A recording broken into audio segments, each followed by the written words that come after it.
गुरु रूप प्यारी साध संगत जी, फतेह दी प्रवानगी बख्शनी।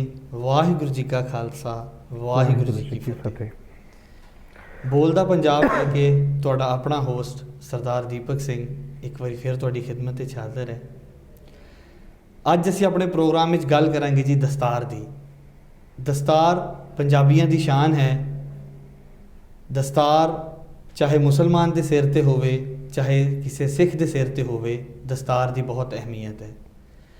असी अपने किसी यार दोस्त सज्जन मित्र नूं अपनी कोई भी कीमती चीज़, मोबाइल, घड़ी, कुछ भी दे सकते हैं, लेकिन असी अपनी दस्तार कभी नहीं दे सकते।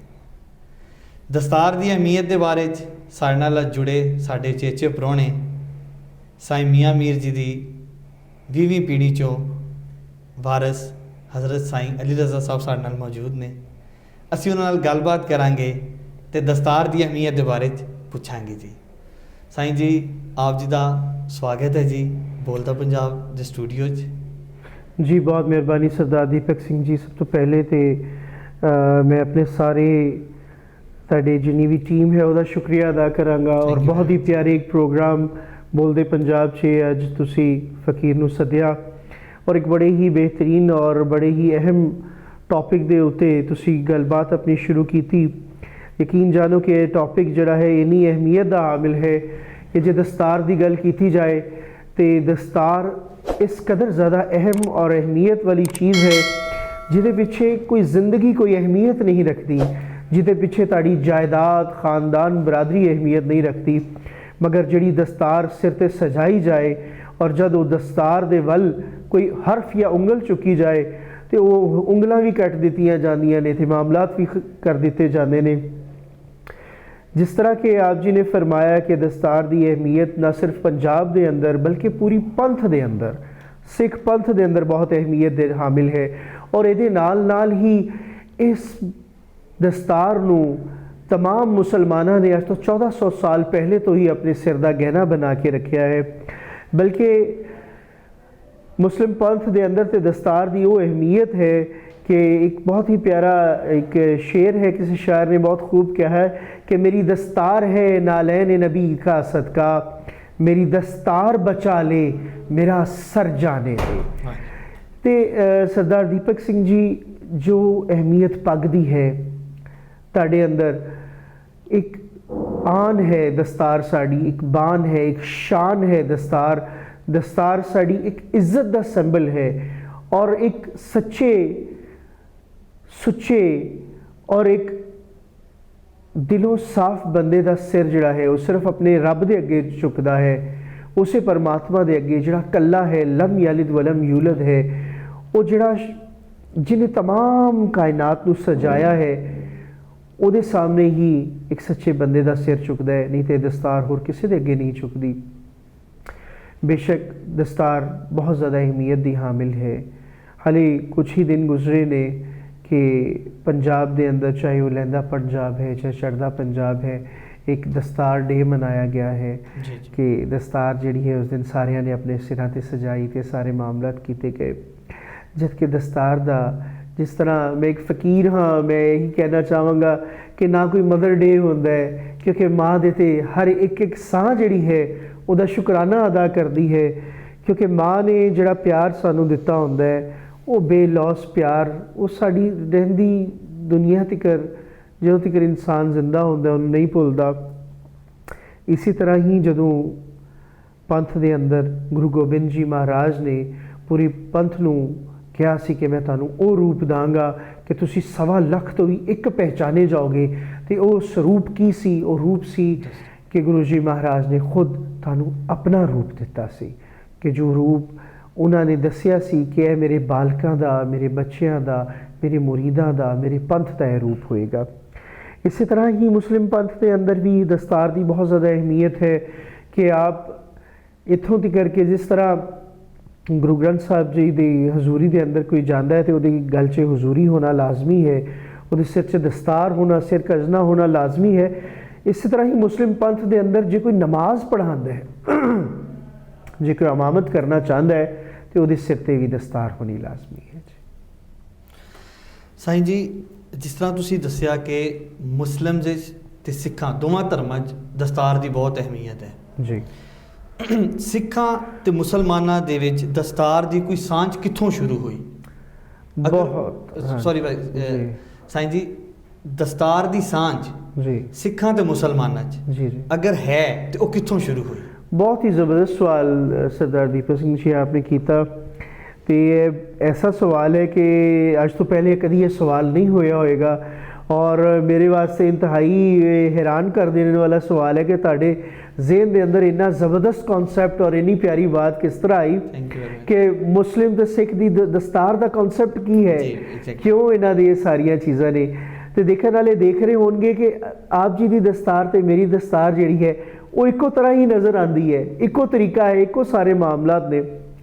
किधरे तुसी मुस्लिम साइड दे भी 4 संत बिठा लो, सिख साइड दे भी 4 संत बिठा लो, तो एक जिहड़ा देखने वाला बंदा होएगा जिहड़ा नहीं जानता होएगा वो दोवां नाल उन्ना ही आदर सत्कार करेगा जिन्हें अपने संत दा करेगा। ना सिर्फ साडी दस्तार दी सांझ, साडी ते बेशुमार सांझां मौजूद ने। सिख पंथ और मुस्लिम पंथ की जिन्नी सांझ मौजूद है इन्नी सांझ दुनिया के किसी होर धर्म की आपस में है ही नहीं। जिदे तो एक बेहतरीन सांझ दस्तार की आप जी ने गल की, तो दस्तार की सांझ की गल आप जी दे नाल इस तरह इसका हवाला शेयर करता चलना कि जदों गुरु नानक देव जी महाराज अपनी उदासियां के अंदर इराक के अंदर तशरीफ लै गए। इराक हज़रत गौसुल आज़म के दरबार तो बाहर जड़ा कब्रिस्तान है जिन्हों हज़रत बहलोल दाना का कब्रिस्तान कहा जाता है। उस कब्रिस्तान के अंदर एक हुजरा मौजूद है। उस हुजरे के बाहर लिखा है हज़रत शेख हिंदी बाबा नानक रहमतुल्लाह अलैह का हुजरा, कि उन्हों का हुजरा है। उत्थे अंग्रेजी च भी लिखा है, उत्थे अरबी च भी लिखा है। तो जेडे पंथ के अंदरों जेडे लोग गए ने या होर जेडे ट्रैवल करते हुए उधर पहुँचे ने, उन्होंने देखा है कि उस हुजरे के दरवाजे खुले ने, लकड़ के दरवाजे ने वो खुले ने, अगे शीशा लगा है। शीशे तो तुसी देख सकते हो कि अंदर की है। अंदर गुरु नानक देव जी महाराज का वो जाई नमाज है जिदे च बैठ के आप जाप करया करते सन। आप दी जाप करने वाली माला उत्थे मौजूद है। आप दे वजू करने वाला जिन्हों 5 स्नाना कहीदा सी उहदा पानी का एक लोटा जिहड़ा है वो उत्थे मौजूद है। आप जी दी खड़ावां उत्थे मौजूद ने, ते खड़ावां दे उत्ते तस्वीर लगी है जिहड़ी कदीमी तस्वीर है जिन्हों देख के कहा जाता सी कि गुरु नानक देव जी महाराज ये खड़ावां पा के जिहड़ा शहर सी पूरा बगदाद उहदे उत्ते आप जिहड़े सन उड़िया करते सन। पुरानियां चीज़ां उत्थे मौजूद ने। गुरु नानक देव जी महाराज ने उस हुजरे के अंदर बहुत सी तपस्या, बहुत तप, बहुत इबादत, बहुत रियाजत की थी। गुरु नानक देव जी महाराज की जिहड़ियां उदासियां ने ना जी, वो बगैर किसी मकसद के नहीं सन। उहदे पिछे यह हमेशा ही एक फकीर दरवेश एक फकर का जिहड़ा मकसद होंदा है और रब नूं पा लेना होंदा है। तो जिहड़े शख्स के बारे च यह मशहूर सी कि खड़ावां पा के शहर के उत्ते उड़िया करते सन, उन्होंने टुरन की लोड़ कोई नहीं।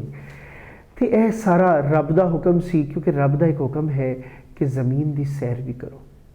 तो जो ज़मीन नूं देखा जाता है, मामलात किए जाते हैं मुख्तलिफ कल्चर्स के अंदर, मुख्तलिफ मज़ाहिब के अंदर। गुरु नानक देव जी महाराज नूं अज उन्हां दी उदासियां जिस मुकाम ते होईयां ने उस मुकाम से उन्होंने अकीदतमंद मुरीद श्रद्धालु अपने अपने नामां दे नाल पुकारदे ने। कित्थे उन्होंने औताद कहा जाता है, कित्थे अवतार कहा जाता है, कित्थे उन्होंने बाबा कहा जाता है, कित्थे उन्होंने संत कहा जाता है, कित्थे उन्होंने फकर कहा जाता है, कित्थे उन्होंने फकीर कहा जाता है, कित्थे उन्होंने गुरु कहा जाता है, कित्थे उन्होंने जिहड़ा है रब नाल मिलाया जाता है। तो साहब उथे जिहड़ी इबादत और रियाजात आपने कीतियां, उस इबादत और रियाजात की बदौलत आप जी दा पूरे जिहड़ा सी इराक दे अंदर आप दा एक शोहरत और एक चर्चा हो गया। इन्नी शोहरत और इन्ना चर्चा हो गया कि तमाम इराक दे जिहड़े सन पीर सन, जिहड़े संत सन, वड्डे वड्डे विद्वान सन, वो आप जी की कुवत नूं देख के, जिहड़ी कुवत आपने जिहड़ी रब ने आप नूं दित्ती सी, जिहड़ी स्पिरिचुअल पावर्स दित्तियां सन, उन्होंने देख के सब हैरान रह गए और आप नूं सब तो उचेरे मान नाल, ਸਭ ਤੋਂ ਉਚੇਰਾ ਮਾਨ ਕੀ? ਆਪਣੀ ਦਸਤਾਰ। ਤੇ ਪੂਰੇ ਆਲਮ ਇਸਲਾਮ ਵੱਲੋਂ ਜਿਹੜੇ ਪੀਰ ਸਨ ਇਰਾਕ ਦੇ, ਜਿਨ੍ਹਾਂ ਨੂੰ ਮੁਸ਼ਾਇਖ ਕਹਿੰਦੇ, ਮੁਸ਼ਾਇਖ ਇਰਾਕ, ਜਿਹੜੇ ਹਾਲੇ ਵੀ ਬੜੀ ਅਹਿਮੀਅਤ ਦੇ ਹਾਮਿਲ ਨੇ, ਉਹਨਾਂ ਨੇ ਪੂਰੇ ਆਲਮ ਇਸਲਾਮ ਵੱਲੋਂ ਆਪ ਜੀ ਨੂੰ ਦਸਤਾਰ ਦਾ ਜਿਹੜੀ ਸੀ ਉਹ ਪੇਂਟ ਕੀਤੀ। ਤੇ ਇਹ ਦਸਤਾਰ ਜਿਹੜੀ ਸੀ ਫਿਰ ਨਾ ਸਿਰਫ ਗੁਰੂ ਨਾਨਕ ਦੇਵ ਜੀ ਮਹਾਰਾਜ ਨੇ ਕਬੂਲ ਕੀਤੀ, ਬਲਕਿ ਸਾਰੀ ਜ਼ਿੰਦਗੀ ਉਹਨੂੰ ਇਖਤਿਆਰ ਕੀਤਾ ਔਰ ਉਹਨੂੰ ਆਪਣੇ ਇੱਕ ਸਰੂਪ ਦਾ ਇੱਕ ਹਿੱਸਾ ਬਣਾਇਆ, ਜਿੱਧਰੋਂ ਪੰਥ ਦੇ ਅੰਦਰ ਜਿਹੜੀ ਸੀ ਦਸਤਾਰ ਰਾਇਜ ਹੋਈ। ਔਰ ਇਸ ਦਸਤਾਰ ਨੂੰ ਰਾਇਜ ਕਰਦੇ ਕਰਦੇ ਗੁਰੂ ਜੀ ਮਹਾਰਾਜ ਤੋਂ ਬਾਅਦ तमाम ਗੁਰੂ ਸਾਹਿਬਾਨ ਔਰ ਫਿਰ ਗੁਰੂ ਹਰਗੋਬਿੰਦ ਜੀ ਮਹਾਰਾਜ ਨੇ ਇਸ ਨੂੰ ਇੱਕ ਮੁਕੰਮਲ ਸਰੂਪ ਦਾ ਇੱਕ ਹਿੱਸਾ ਬਣਾ ਦਿੱਤਾ ਕਿ ਮੈਂ ਆਪਣੇ ਖਾਲਸਾ ਨੂੰ ਉਹ ਸਰੂਪ ਦਾਂਗਾ, ਆਪਣਾ ਰੂਪ ਦਾਂਗਾ, ਆਪਣਾ ਸਰੂਪ ਦਾਂਗਾ, ਜਿਹਦੇ ਨਾਲ ਉਹ 1.25 ਲੱਖ ਚੋਂ ਵੀ ਇੱਕ ਪਹਿਚਾਨਿਆ ਜਾਏਗਾ ਕਿ ਇਹ ਗੁਰੂ ਦਾ ਖਾਲਸਾ ਖੜਾ ਹੈ। ਤੇ ਇਹ ਸਾਂਝ ਹੈ ਜੀ ਮੁਸਲਮਾਨ ਤੇ ਸਿੱਖਾਂ ਦੀ ਆਪਸੀ ਦਸਤਾਰ ਦੀ ਸਾਂਝ ਦੀ। ਤੇ ਜਿਹੜੀ ਪੰਥ ਦੇ ਅੰਦਰ ਦਸਤਾਰ ਜਿਹੜੀ ਸੀ ਉਹ ਰਾਇਜ ਹੋਈ।